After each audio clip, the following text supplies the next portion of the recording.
जय श्री कृष्ण दोस्तों, इस अध्याय में हम जानेंगे सांख्य योग। सांख्य योग का अर्थ है संन्यास और संन्यास का अर्थ है ज्ञान। इस अध्याय में भगवान श्री कृष्ण अर्जुन को आत्मा का ज्ञान देते हैं। पिछले अध्याय में हमने अर्जुन विषाद योग के बारे में बताया, जिसमें अर्जुन कुरुक्षेत्र के मैदान में अपने सगे संबंधियों को देखकर युद्ध करने से विमुख हो गए, अपना धनुष बाण नीचे रख दिए और भगवान श्री कृष्ण के सामने समर्पण कर दिया। और अर्जुन भगवान कृष्ण की ओर इस भाव से देखने लगे जैसे कह रहे हों, मैं अपने गुरुजनों और सगे संबंधियों की हत्या नहीं करूँगा, मुझे नहीं चाहिए राजपाट। दोस्तों, भगवान श्री कृष्ण यहाँ से असली ज्ञान देना शुरू करते हैं, जो कि हमारे जीवन पर उतना ही लागू होता है जितना अर्जुन के जीवन पर हुआ था। इस अध्याय के साथ हम आगे बढ़ते हैं अपनी फाइनल डेस्टिनेशन की तरफ। मेरी सभी से विनती है कि इस वीडियो को देखने से पहले आप भगवान श्री कृष्ण से इस ज्ञान की प्राप्ति की कामना करें। जब भी आप दुख में घिरे होते हैं, उस समय भगवान का स्मरण करने मात्र से ही वह आपकी सहायता के लिए दौड़े चले आते हैं।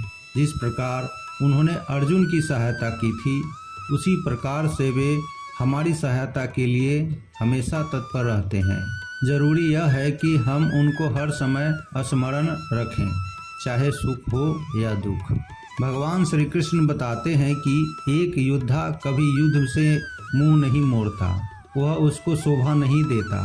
यदि समस्या आपके सामने है तो समस्या को मन की कमजोरी मत दिखाओ, अर्थात दुर्बल महसूस मत करो और उस समस्या से लड़ते हुए आगे बढ़ो। जब आप समस्या का सामना करते हैं तो कई बार ऐसा होता है कि परिस्थितियां आपके अनुकूल नहीं होती, तो उस समय हम बहुत ही कमजोर महसूस करने लगते हैं, जिसके चलते हम गलत को भी सही समझकर अपना लेते हैं और अधर्म की ओर बढ़ने लगते हैं।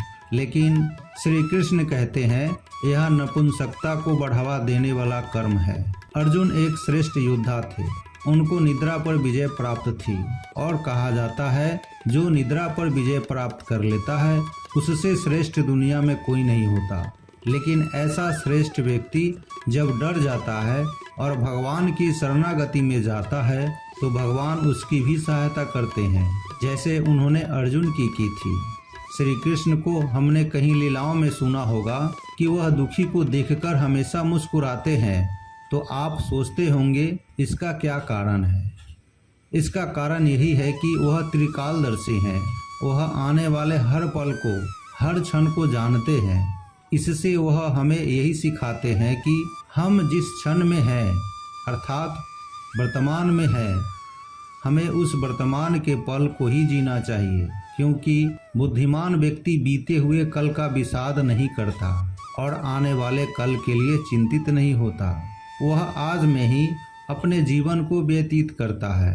भगवान का ज्ञान हमें फाइनल डेस्टिनेशन की ओर ले जाता है, अर्थात इसका मतलब बहुत ही साधारण सा है कि हमें किसी भी बात का शोक नहीं मनाना चाहिए।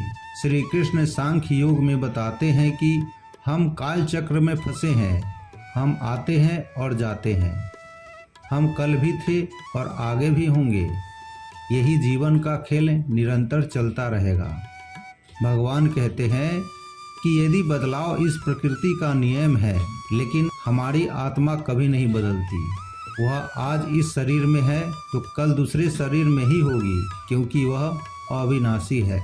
तो दोस्तों, हम आपको ले चलते हैं सांख्य योग की कथा में। संजय कहते हैं, इस प्रकार करुणा से अभिभूत, आंसुओं से भरे हुए व्याकुल नेत्रों वाले शोकग्रस्त अर्जुन को देखकर मधुसूदन श्री कृष्ण ने यह शब्द कहे, हे अर्जुन, इस विपरीत स्थिति पर तेरे मन में यह अज्ञान कैसे उत्पन्न हुआ? न तो इसका जीवन के मूल्यों को जानने वाले मनुष्यों द्वारा आचरण किया गया है और न ही इससे स्वर्ग की और न ही यश की प्राप्ति होती है। इसलिए हे अर्जुन, तू नपुंसकता को प्राप्त मत हो, यह तुझे शोभा नहीं देता है। हे शत्रुओं के दमन करता, हृदय की तुच्छ दुर्बलता को त्याग कर युद्ध के लिए खड़ा हो।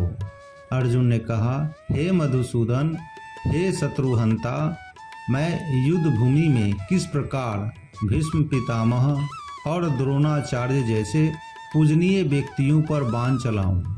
ऐसे महापुरुषों को जो कि मेरे गुरु हैं, इन्हें मारकर जीने की अपेक्षा मैं इस संसार में भिक्षा मांग कर खाना श्रेयस्कर समझता हूँ, क्योंकि गुरुजनों को मार कर भी तो इस संसार में खून से सने हुए सुख रूप भोग ही तो भोगने को मिलेंगे। हम यह भी नहीं जानते कि हमारे लिए युद्ध करना श्रेष्ठ है या युद्ध न करना, और यह भी नहीं जानते कि हम जीतेंगे या वे ही जीतेंगे। धृतराष्ट्र के पुत्रों का वध करके हम जीना भी नहीं चाहते, फिर भी वे हमारे सामने युद्ध भूमि में खड़े हैं। कृपण और दुर्बल स्वभाव के कारण अपने कर्तव्य के विषय में मोहित हुआ। मैं आपसे पूछता हूँ कि वह साधन जो मेरे लिए श्रेयस्कर हो, उसे निश्चित करके कहिए। अब मैं आपका शिष्य हूँ और आपके शरणागत हूँ, कृपया मुझे उपदेश दीजिए। मुझे ऐसा कोई साधन नहीं दिखता जो मेरी इंद्रियों के सुखाने वाले सुख को दूर कर सके। स्वर्ग में धन धान्य संपन्न देवताओं के सर्वोच्च इंद्र पद और पृथ्वी पर निष्कंटक राज्य को प्राप्त करके भी मैं उस उपाय को नहीं देखता हूँ। संजय ने कहा, हे राजन, निद्रा को जीतने वाला अर्जुन ने इंद्रियों के स्वामी श्री कृष्ण से कहा, हे गोविंद, मैं युद्ध नहीं करूँगा, और चुप हो गया। हे भरतवंशी, इस समय दोनों सेनाओं के बीच शोकग्रस्त अर्जुन से इंद्रियों के स्वामी श्री कृष्ण ने हंसते हुए ये शब्द कहे। श्री भगवान ने कहा, हे अर्जुन, तू उनके लिए शोक करता है जो शोक करने योग्य नहीं है, और पंडितों की तरह बातें करता है। जो विद्वान होते हैं वे न तो जीवित प्राणी के लिए और न ही मृत प्राणी के लिए शोक करते हैं। ऐसा कभी नहीं हुआ कि मैं किसी भी समय में नहीं था, या तू नहीं था, अथवा ये समस्त राजा नहीं थे, और न ऐसा ही होगा कि भविष्य में हम सब नहीं रहेंगे। जिस प्रकार जीवात्मा इस शरीर में बाल अवस्था से युवा अवस्था और वृद्ध अवस्था को निरंतर अग्रसर होता रहता है, उसी प्रकार जीवात्मा इस शरीर की मृत्यु होने पर दूसरे शरीर में चला जाता है।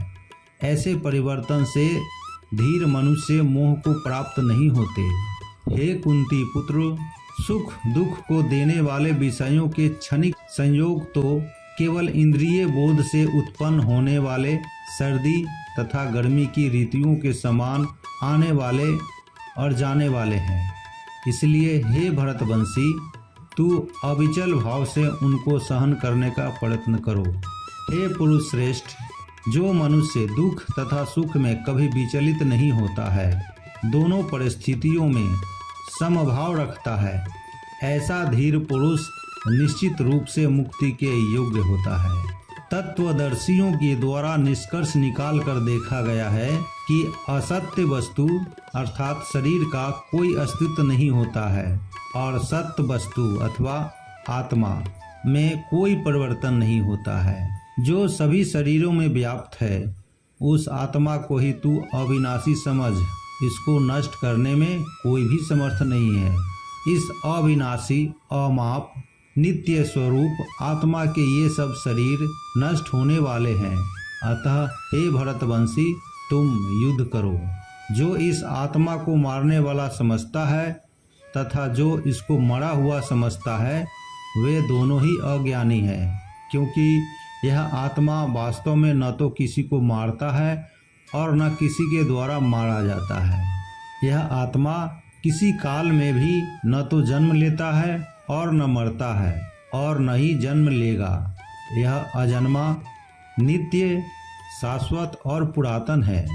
शरीर के मारे जाने पर भी यह नहीं मारा जा सकता है।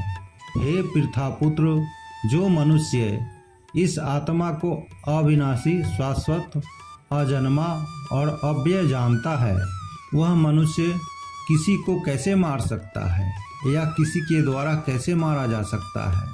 जिस प्रकार मनुष्य पुराने वस्त्रों को त्याग कर दूसरे नए वस्त्रों को धारण करता है, उसी प्रकार आत्मा पुराने तथा व्यर्थ के शरीरों को त्याग कर नए शरीरों को धारण करता है। यह आत्मा न तो शस्त्र द्वारा काटा जा सकता है, न ही आग के द्वारा जलाया जा सकता है, न जल द्वारा भिगोया जा सकता है और न ही वायु द्वारा सुखाया जा सकता है। यह आत्मा न तो तोड़ा जा सकता है, न ही जलाया जा सकता है, न इसे घुलाया जा सकता है और न ही इसे सुखाया जा सकता है। यह आत्मा शाश्वत, सर्वव्यापी, अविकारी, स्थिर और सदैव एक सा रहने वाला है। यह आत्मा अदृश्य, अकल्पनीय और अपरिवर्तनीय कहा जाता है। इस प्रकार आत्मा को अच्छी तरह जानकर तुम शोक करने के योग्य नहीं हो। हे महाबाहु, यदि तू इस आत्मा को सदा जन्म लेने वाला और सदा मरने वाला मानता है तो भी तू इस प्रकार शोक करने के योग्य नहीं है। जिसने जन्म लिया है उसकी मृत्यु निश्चित है और मृत्यु के पश्चात पुनर्जन्म निश्चित है। अतः इस बिना उपाय वाले विषय में तू शोक करने के योग्य नहीं है। हे भरतवंशी, संपूर्ण प्राणी जन्म से पहले अप्रकट रहते हैं और मरने के बाद भी अदृश्य हो जाने वाले हैं। केवल बीच में ही इन्हें देखा जा सकता है। अतः शोक करने की कोई आवश्यकता नहीं है। कोई इस आत्मा को आश्चर्य की तरह देखता है, कोई इसका आश्चर्य की तरह वर्णन करता है तथा कोई इसे आश्चर्य की तरह सुनता है और कोई तो इसके विषय में सुनकर भी कुछ नहीं समझ पाता। हे भरतवंशी, इस आत्मा का शरीर में कभी वध नहीं किया जा सकता है। अतः तुझे किसी भी प्राणी के लिए शोक करने की आवश्यकता नहीं है। हे अर्जुन, क्षत्रिय होने के कारण अपने धर्म का विचार करके भी तू संकोच करने योग्य नहीं है, क्योंकि क्षत्रिय के लिए धर्म के लिए युद्ध करने के अलावा अन्य कोई श्रेष्ठ कार्य नहीं है। हे पार्थ, वे क्षत्रिय भाग्यवान हैं जिन्हें ऐसे युद्ध के अवसर अपने आप प्राप्त होते हैं, जिससे उनके लिए स्वर्ग के द्वार खुल जाते हैं। किंतु यदि तू इस धर्म के लिए युद्ध नहीं करेगा तो अपनी कीर्ति को खोकर कर्तव्य कर्म की उपेक्षा करने पर पाप को प्राप्त होगा। लोग सदैव तेरी बहुत समय तक रहने वाली अपकीर्ति का भी वर्णन करेंगे और सम्मानित मनुष्य के लिए अपकीर्ति मृत्यु से भी बढ़कर है। जिन जिन योद्धाओं की दृष्टि में तू पहले सम्मानित हुआ है, वे महारथी लोग तुझे डर के कारण युद्ध भूमि से हटा हुआ समझकर तुच्छ मानेंगे। तेरे शत्रु तेरी सामर्थ्य की निंदा करते हुए तुझे बहुत से कटु वचन भी कहेंगे। तेरे लिए इससे अधिक दुखदाई और क्या हो सकता है। हे कुंती पुत्र, यदि तू युद्ध में मारा गया तो स्वर्ग को प्राप्त करेगा और यदि तू युद्ध जीत गया तो पृथ्वी का साम्राज्य भोगेगा। इसलिए तू दृढ़ संकल्प करके खड़ा हो जा और युद्ध कर। सुख या दुख, हानि या लाभ और विजय या पराजय का विचार त्याग कर युद्ध करने के लिए ही युद्ध कर। ऐसा करने से तू पाप को प्राप्त नहीं होगा। हे पृथापुत्र, यदि बुद्धि तेरे लिए ज्ञान योग के विषय में कही गई और अब तू इसको निष्काम कर्म योग के विषय में सुन, जिससे तू इस बुद्धि से कर्म करेगा तो तू कर्मों के बंधन से अपने को मुक्त कर सकेगा। इस प्रकार कर्म करने से न तो कोई हानि होती है और न ही फल रूप दोष लगता है, अपितु इस निष्काम कर्म योग की थोड़ी सी भी जन्म मृत्यु के महान भय से रक्षा करती है। हे कुरुनंदन, इस निष्काम कर्म योग में दृढ़ प्रतिज्ञ बुद्धि एक ही होती है, किंतु जो दृढ़ प्रतिज्ञ नहीं है उनकी बुद्धि अनंत शाखाओं में विभक्त रहती है। हे पृथापुत्र, अल्पज्ञानी मनुष्य वेदों के उन अलंकारिक शब्दों के प्रति अत्यधिक आसक्त रहते हैं जो स्वर्ग की प्राप्ति, उत्तम जन्म तथा ऐश्वर्य आदि की प्राप्ति के लिए अनेक सकाम कर्म फल की विविध क्रियाओं का वर्णन करते हैं।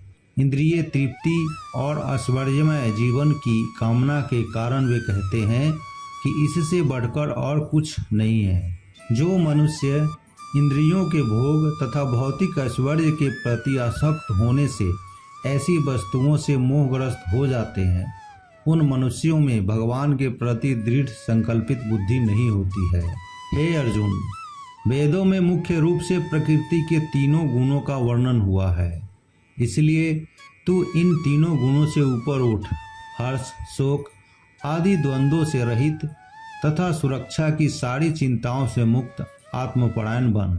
सभी तरफ से परिपूर्ण जलाशय के प्राप्त हो जाने पर छोटे जलाशय के प्रति मनुष्य का जितना प्रयोजन रहता है, ब्रह्म को तत्व से जानने वाले ब्राह्मण का समस्त वेदों से उतना ही प्रयोजन रह जाता है। तेरा कर्म करने में ही अधिकार है, उसके फलों में अधिकार नहीं है। इसलिए तू न तो अपने आप को कर्मों के फलों का कारण समझ और कर्म न करने में तेरी आसक्ति भी न हो। हे धनंजय, तू सफलता तथा विफलताओं में आसक्ति को त्याग कर समभाव में स्थित हुआ अपना कर्तव्य समझकर कर्म कर।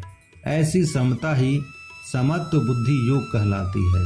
हे धनंजय, इस समत्व बुद्धि योग के द्वारा समस्त निंदनीय कर्म से दूर रहकर उसी भाव से ऐसी चेतना अथवा परमात्मा की शरण ग्रहण कर सकाम कर्म के फलों को चाहने वाले मनुष्य अत्यंत कंजूस होते हैं। समत्व बुद्धि योग के द्वारा मनुष्य इसी जीवन में अपने आप को पुण्य और पाप कर्मों से मुक्त कर लेता है। इसलिए तू इसी योग में लग जा, क्योंकि इसी योग के द्वारा ही सभी कार्य कुशलता पूर्वक पूर्ण होते हैं। इस समस्त बुद्धि योग से ऋषि मुनि तथा भक्त सकाम कर्मों से उत्पन्न होने वाले फलों को त्याग कर जन्म मृत्यु के बंधन से मुक्त होकर परम पद को प्राप्त हो जाते हैं।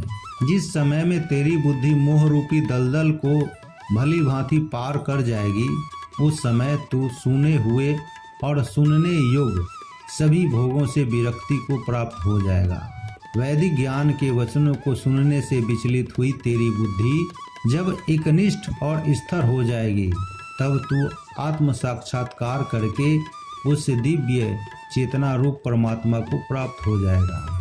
अर्जुन ने कहा, हे केशव, अध्यात्म में लीन स्थिर बुद्धि वाले मनुष्य का क्या लक्षण है? वह स्थिर बुद्धि मनुष्य कैसे बोलता है, किस तरह बैठता है और किस प्रकार चलता है? श्री भगवान ने कहा, हे पार्थ, जब मनुष्य मनोरथ से उत्पन्न होने वाली इंद्रिय तृप्ति की सभी प्रकार की कामनाओं परित्याग कर देता है, जब विशुद्ध हुआ उसका मन आत्मा में ही संतोष प्राप्त करता है, तब वह मनुष्य विशुद्ध चेतना में स्थित अथवा स्थित प्रज्ञ कहा जाता है। दुखों की प्राप्ति होने पर जिसका मन विचलित नहीं होता है, सुखों की प्राप्ति की इच्छा नहीं रखता है, जो आसक्ति, भय तथा क्रोध से मुक्त है, ऐसा स्थिर मन वाला मुनि कहा जाता है। इस संसार में जो मनुष्य न तो सुख की प्राप्ति से खुश होता है और न अशुभ के प्राप्त होने पर द्वेष करता है, ऐसी बुद्धि वाला पूर्ण ज्ञान में स्थिर होता है। जिस प्रकार कछुआ सब ओर से अपने अंगों को समेट लेता है, उसी प्रकार जब मनुष्य इंद्रियों को इंद्रिय विषयों से सब प्रकार से खींच लेता है, तब वह पूर्ण चेतना में स्थिर हो जाता है। इंद्रियों द्वारा विषयों को ग्रहण न करने वाले मनुष्य के विषय में इंद्रियों द्वारा विषयों को ग्रहण न करने वाले मनुष्य के विषय तो मिट जाते हैं, परंतु उनमें रहने वाली आसक्ति बनी रहती है। ऐसी स्थिर बुद्धि वाले मनुष्य की आसक्ति भी परमात्मा का साक्षात्कार करके मिट जाती है। हे अर्जुन, इंद्रियां इतनी प्रबल तथा वेगवान है कि जो मनुष्य इंद्रियों को वश में करने का प्रयत्न करता है, उस विवेकी मनुष्य के मन को भी बलपूर्वक हर लेती है। जो मनुष्य इंद्रियों को पूर्णतया वश में रखते हुए अपनी चेतना को मुझ में स्थिर कर देता है, अर्थात श्री कृष्ण में स्थिर कर देता है, वही मनुष्य स्थिर बुद्धि वाला कहलाता है। इंद्रियों के विषय का चिंतन करते हुए मनुष्य की उन विषयों में आसक्ति हो जाती है। ऐसी आसक्ति से उन विषयों की कामना उत्पन्न होती है और कामना में विघ्न पड़ने से क्रोध उत्पन्न होता है। क्रोध से अत्यंत पूर्ण मोह उत्पन्न हो जाता है। मोह से स्मरण शक्ति में भ्रम उत्पन्न होता है। स्मरण शक्ति में भ्रम हो जाने से बुद्धि नष्ट हो जाती है और बुद्धि के नष्ट होने से मनुष्य का अधोपतन हो जाता है। किंतु सभी राग द्वेष से मुक्त रहने वाला मनुष्य अपनी इंद्रियों के संयम द्वारा मन को वश में करके भगवान की पूर्ण कृपा प्राप्त कर सकता है। इस प्रकार भगवान की कृपा प्राप्त होने से संपूर्ण दुखों का अंत हो जाता है। तब उस प्रसन्न चित्त मन वाले मनुष्य की बुद्धि शीघ्र ही एक परमात्मा में पूर्ण रूप से स्थिर हो जाती है। जिस मनुष्य के इंद्रियां वश में नहीं होती है, उस मनुष्य की न तो बुद्धि स्थिर होती है, न मन स्थिर होता है और न ही शांति प्राप्त होती है। उस शांति रहित मनुष्य को सुख किस प्रकार संभव है? जिस प्रकार पानी पर तैरने वाले नाव को वायु हर लेती है, उसी प्रकार विचरण करती हुई इंद्रियों में से किसी एक इंद्रिय पर मन निरंतर लगा रहता है। वह एक इंद्रिया ही उस मनुष्य की बुद्धि को हर लेती है। हे महाबाहु, जिसकी इंद्रियां अपने अपने विषयों से सभी प्रकार से विरक्त होकर उसके वश में रहती है, उसी मनुष्य की बुद्धि स्थिर रहती है। जो सभी प्राणियों के लिए रात्रि के समान है, वह बुद्धि योग में स्थित मनुष्य के लिए जागने का समय होता है, और जो समस्त प्राणियों के लिए जागने का समय होता है, वह स्थिर प्रज्ञ मुनि के लिए वह रात्रि के समान होता है। जिस प्रकार अनेकों नदियाँ सभी ओर से परिपूर्ण दृढ़ प्रतिष्ठा वाले समुद्र में समुद्र को विचलित किए बिना ही समा जाती है, उसी प्रकार सभी इच्छाएं स्थित प्रज्ञ मनुष्य में बिना विकार उत्पन्न किए ही समा जाती है। वही मनुष्य परम शांति को प्राप्त होता है, न कि इंद्रिय सुख चाहने वाला। जो मनुष्य समस्त भौतिक कामनाओं का परित्याग कर इच्छा रहित, ममता रहित और अहंकार रहित रहता है, वही परम शांति को प्राप्त कर सकता है। हे पार्थ, यह आध्यात्मिक जीवन अर्थात ब्रह्मा की प्राप्ति का पथ है, जिसे प्राप्त करके मनुष्य कभी मोहित नहीं होता है। यदि कोई जीवन के अंतिम समय में भी इस पथ पर स्थित हो जाता है, तब भी वह भगवत प्राप्ति करता है। दोस्तों, भगवान श्री कृष्ण अर्जुन से कहते हैं, हे कुंती पुत्र, जीवन के बदलाव को मनुष्य को सहन करना पड़ता है और उसे करना भी चाहिए, क्योंकि यही नियम है। प्रकृति के नियम के अनुसार हमें इन तीन तापों दैविक, दैहिक और भौतिक को हमें सहन करना पड़ता है।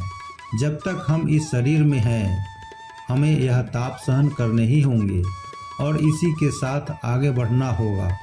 लेकिन भगवान यहाँ यह भी समझाते हैं कि जो ज्ञानी होते हैं वह किसी भी बात का विषाद नहीं करते, दुख प्रकट नहीं करते और न रोते हैं, और वह न ही बहुत ज़्यादा उत्तेजित होते हैं, क्योंकि वह जानते हैं कि यह भाव एक सा नहीं रहता।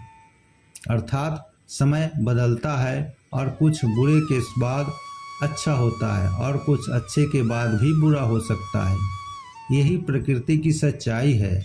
यहाँ दोस्तों, मैं आपको एक उदाहरण दूंगा। एक राजा था और उसका दरबारी था बीरबल।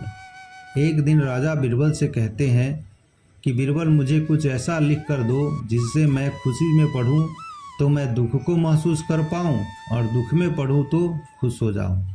बीरबल बहुत ही सनातन धर्मी और भागवत पुरुष थे। अकबर को लिख कर देते हैं कि यह समय बीत जाएगा। अब अकबर इसे पढ़कर बहुत ही खुश होता है, क्योंकि यह दो शब्द अपने आप में परिपूर्ण है। अब आप जब भी दुख में हो और आप ये पढ़े कि यह समय बीत जाएगा, तो आप जान जाएंगे कि अगले ही पल कुछ न कुछ खुशी से भरा मिलेगा। और अगर आप बहुत ही खुश हैं तो आप इसे पढ़ेंगे तो आप समझ पाएंगे कि अगले पल कुछ बुरा भी हो सकता है। भगवान श्री कृष्ण यही समझा रहे हैं कि एक बुद्धिमान पुरुष नित्य ही स्थिर रहता है। वह दुख में न तो अधिक दुखी होता है और खुशी में न अधिक खुश होता है। श्री कृष्ण कहते हैं नित्य वही है जो सत्य है और सत्य वही है जो हमारे भीतर है। अर्थात यहाँ से श्री कृष्ण हमारी आत्मा के बारे में बात कर रहे हैं। भगवान यहाँ अर्जुन को प्रेरित करते हैं, अधर्म के विरुद्ध अर्जुन तू युद्ध कर, क्योंकि तू सिर्फ शरीर का अंत करेगा, आत्मा तो नाशवान है अर्थात अमर है, इसका अंत करना तो संभव ही नहीं है। और जो सोचता है कि मैं आत्मा का नाश कर दूंगा, उससे बड़ा मूर्ख पुरुष कोई है नहीं, क्योंकि आत्मा आज शरीर को छोड़ेगी तो अगले ही पल कर्म अनुसार दूसरे शरीर को प्राप्त करेगी। भगवान श्री कृष्ण आगे बताते हैं कि यदि व्यक्ति इस धरती पर अर्थात इस दुखालय पर सिर्फ अपने सुखों की प्राप्ति के लिए कर्म करते हैं और ऐसे कर्म अधर्म की ओर बढ़ावा देते हैं, लेकिन जो ज्ञानी व्यक्ति होता है वह अपनी आत्मा के लिए कर्म करता है, ऐसे कर्म ही आत्मा को संतुष्ट करते हैं और मोक्ष की ओर ले जाते हैं। श्री कृष्ण कहते हैं भौतिक सुखों में फंसना आत्मा को मुक्त होने से रोकता है। भगवान आत्मा का ज्ञान इसलिए दे रहे हैं क्योंकि वह कहना चाह रहे हैं शोक करने का जीवन में कोई अर्थ नहीं है। अर्थात जीवन में हम कई बार ऐसी बातों पर शोक करते हैं जो कि अस्थायी भौतिक सुख और दुख से मिलता है। जीवन का परम सत्य आत्मज्ञान ही है, तो इस जीवन में हमें आत्मज्ञान को समझने में लगाना चाहिए, तभी हम अपनी फाइनल डेस्टिनेशन को प्राप्त कर पाएंगे।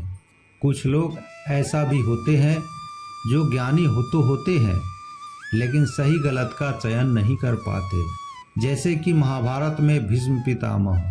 उसी प्रकार इस जीवन में ऐसे भी लोग हैं जो ज्ञान समझते हैं और कुछ लोग सुनकर ज्ञान को जानते भी हैं, लेकिन वह कुछ ही पल बाद भोग विलास में लगकर ज्ञान को भूल जाते हैं।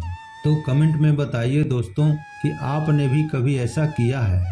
भगवान कहते हैं कि जो व्यक्ति चुनौतियों का सामना करता है, उन्हें धर्म के अनुसार पूर्ण करता है, वही मोक्ष की प्राप्ति के द्वार तक जा पाता है। भगवान अर्जुन से कहते हैं हे पार्थ, अगर तू इस युद्ध से भागेगा तो लोग तुझे अपमानित करेंगे, और अगर युद्ध करेगा चाहे जो भी उसका परिणाम हो, उससे तू सम्मान को प्राप्त करेगा।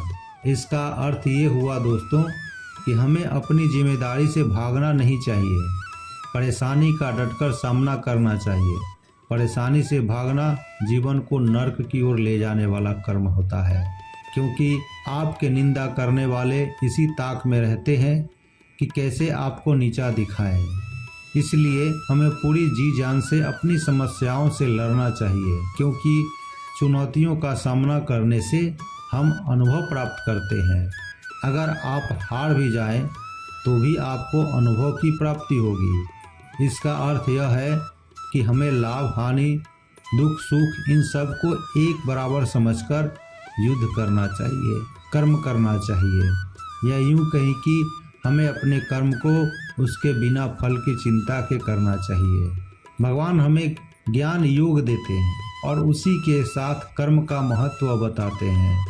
श्री कृष्ण कहते हैं कि जो कर्म भोगों की प्राप्ति और स्वर्ग की प्राप्ति के लिए किए जाते हैं, ऐसे लोग ढोंगी होते हैं, क्योंकि वह सुख और ऐश्वर्य से परे कुछ देखते ही नहीं। उदाहरण के तौर पर आपने एकादशी व्रत रखा है और आपके मन में खाने का विचार चल रहा है, तो भगवान के अनुसार ऐसा व्रत व्यर्थ ही है। ऐसे व्यक्ति कर्मों के फलों को भोगने के लिए कर्म करते हैं, और भगवान चेतावनी देते हैं कि हमें ऐसे व्यक्तियों से दूरी बनाए रखनी चाहिए, क्योंकि इस तरह की मानसिकता के व्यक्ति नरक की ओर जाते हैं। ऐसे व्यक्तियों की रुचि कर्म में नहीं अपितु उनसे मिलने वाले फलों में होती है, अर्थात कर्म के परिणाम में आसक्ति रखते हैं और अपने कर्म को परिपूर्ण तरीकों से पूर्ण नहीं कर पाते। उसमें कुछ न कुछ गलत या त्रुटिपूर्ण कार्य करते हैं, जो कि उनके पतन का कारण बनता है। भगवान स्पष्ट रूप से समझाना चाहते हैं कि हमें अपने कर्म स्थिर मानसिकता के साथ करते रहना चाहिए। हमें लाभों में आसक्ति नहीं रखनी चाहिए, अपनी कामनाओं को त्याग देना चाहिए, क्योंकि कामनाएं लालच को बढ़ावा देती है और मोक्ष द्वार से दूर करती है। इसलिए मन को एकाग्र कर हमें आगे बढ़ना चाहिए। इसलिए हमें भोग की वस्तुएं त्याग देनी चाहिए। त्यागने का अर्थ यहाँ पर यह है कि उसका विचार भी मन में नहीं होना चाहिए। तभी हम इंद्रियों को वश में कर मन पर काबू कर पाएंगे। यही एक ज्ञानी पुरुष की पहचान है, क्योंकि जो सिर्फ अपनी इंद्रियों की तृप्ति के बारे में सोचता है, ऐसे व्यक्ति अधिक सोचने के कारण अपनी स्मरण शक्ति का नाश कर देता है और भोग में डूबकर बर्बाद हो जाता है। इससे उसका अहंकार भी बढ़ता है। हमें इंद्रियों के नियंत्रण से बाहर निकलकर आगे बढ़ना चाहिए, अपने लक्ष्य को पूर्ण करना चाहिए, एकाग्रचित्त से भगवान का नाम लेकर आगे बढ़ना चाहिए और अपने लक्ष्य की प्राप्ति करनी चाहिए, क्योंकि इसी से प्राप्त होती है ब्रह्म स्थिति, जो हमें लक्ष्य प्राप्त करने में हमारी सहायता करती है। तो दोस्तों, इस अध्याय में भगवान ने कामयाबी की सीढ़ी चढ़ने का रास्ता बताया है। बाकी अगले अध्याय कर्म योग में हम जानेंगे कि कर्म में अकर्म को कैसे प्राप्त करें। तो यह ज्ञान भगवान श्री कृष्ण ने अर्जुन को महाभारत के दौरान दिया था। अगर ऐसी व्याख्या में कुछ भी त्रुटि हुई हो तो मैं आपसे और भगवान से क्षमा मांगता हूँ। आप सभी को प्रेरित करता हूँ कि आप श्रीमद् भागवत गीता का पूर्णतः अध्ययन करें, क्योंकि यह आपके जीवन की सभी समस्याओं को दूर ही नहीं, उनसे मुक्त भी कर देगी और आप जान पाएंगे कि आपकी फाइनल डेस्टिनेशन क्या है। इस प्रकार उपनिषद, ब्रह्म विद्या तथा योग शास्त्र रूप श्रीमद् भगवत गीता के श्री कृष्ण अर्जुन संवाद में गीतासार योग नाम का दूसरा अध्याय संपूर्ण हुआ। जय श्री कृष्णा, जय श्री कृष्णा।